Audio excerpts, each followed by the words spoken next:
Hi అందరికీ నమస్కారం.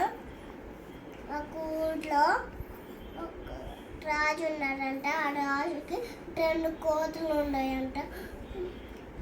ఆ 2 కోతులకి దప్పుకైనంత అప్పుడు కాలం పోయితే అప్పుడు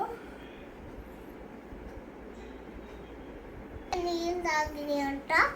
అప్పుడు నీళ్ళు తాగే నీళ్ళు 2 కోతుల తోటకి తాగే నీళ్ళలోకి చేపలు వచ్చినాయంట. ఇంకా పట్లో పోయినాయంట. ఆ కోతి చూసుకోలేదంట, చూసుకోకుండా మింగేసిందంట.